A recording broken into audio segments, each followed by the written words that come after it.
과학자가 생각하는 신앙의 모습을 고백함으로써 과학과 신앙이 같이 갈 수 있음을 보여줄 수 있어야 합니다. 생각하는 신앙 우러나는 복음 믿음 향기.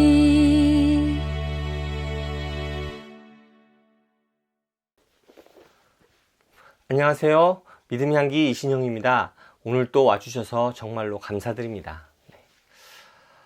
과학과 신앙이 충돌한다고 생각하는 사람들이 꽤 많습니다.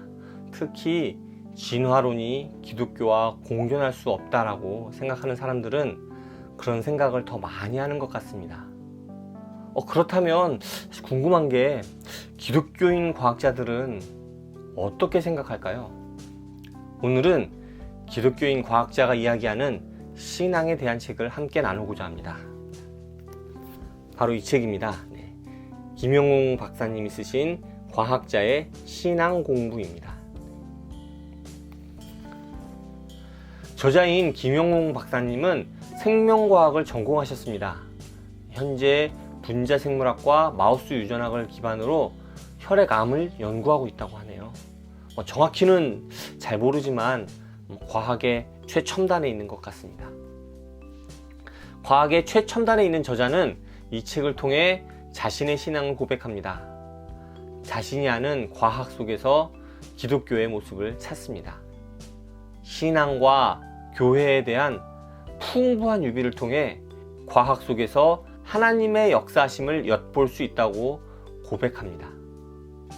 또한 과학 속에서 자신의 신학을 만들어가는 모습을 통해 저자의 신앙적 깊이를 엿볼 수 있습니다. 그의 신앙 고백은 결코 가볍지 않습니다. 특히 마음에 들었던 것은 마지막 챕터, 자신의 삶을 이야기하는 부분이었습니다. 신앙과 교회, 그리고 신학에 대한 이야기도 참 좋았지만 그 모든 것이 삶을 통해 이루어지지 않으면 공허하게 느껴질 것 같거든요. 그런데 이 책은 저자 자신의 삶을 고백함으로써 그 공허함을 채워줍니다. 아무래도 과학자는 좀 딱딱하다라는 느낌이 좀 있는 것 같아요. 이과 특유의 논리 정연함이 감정이나 신앙과는 쉽게 어우러지지 않는다는 생각을 하곤 합니다. 특히 신앙에 대해선 더더욱 그렇죠. 신앙을 논리적으로 풀기 위한 변증 같은 분야도 좀 있지만 아무래도 결국 신앙은 믿음의 영역이 될 수밖에 없다고 생각합니다. 그러다 보니까 과학자의 신앙 공부라는 책의 제목은 무언가 조금은 모순적인 느낌이 들기도 하는 것 같아요. 하지만 책을 다 읽고 나니 논리적인 신학 공부가 아닌 신앙 공부라고 한 이유를 알 것 같습니다. 저자는 우리에게 과학을 넘어서는 신앙을 이야기하고 있는 게 아닐까요? 생물학 속에서 신앙과 교회, 그리고 신학을 깨달으면서 과학마저도 포용하는 기독교의 모습을 이야기하고 싶었던 것은 아닐까 생각합니다.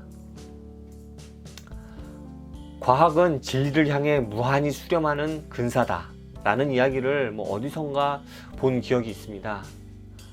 혹자들은 그래서 과학은 진리가 될 수 없다 라고 이야기하면서 과학을 신앙과 대척점에 두기도 합니다. 하지만 저자는 과학과 신앙을 대척점에 두지 않고 조화시킵니다.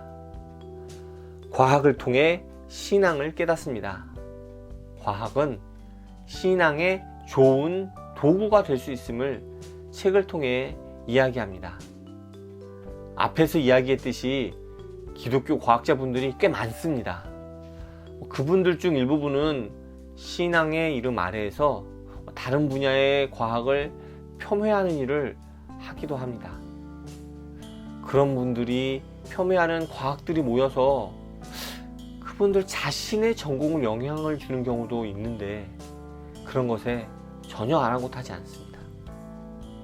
그런데요, 기독교인이 아닌 사람들이 그런 분들을 보면 무슨 생각이 들까요? 그분들이 신앙의 이름을 가지고 잘못이다 라고 지적하고 있는 그 과학에 기반을 둔 일을 하고 있는 그분들의 모습을 보면 모순적이라는 생각을 하지 않을까요? 그분들이 이야기하는 신앙의 순수성은 자신들의 삶 속에는 적용되지 않는 것일까요? 그래서 이런 책이 필요하다는 생각을 합니다. 과학자가 생각하는 신앙의 모습을 고백함으로써 과학과 신앙이 같이 갈 수 있음을 보여줄 수 있어야 합니다. 그런 점에서 이 책은 큰 의미가 있을 것 같습니다. 저는 과학자는 아니지만 이과 출신입니다. 학부 전공은 지구과학이고요. 지금은 컴퓨터 개발자를 하고 있죠. 이 책을 읽고 나니까 인터넷을 통해 하나님의 소통하심을 묵상해 볼 수 있지 않을까 하는 생각도 조금 듭니다. 오늘 준비한 내용은 여기까지입니다.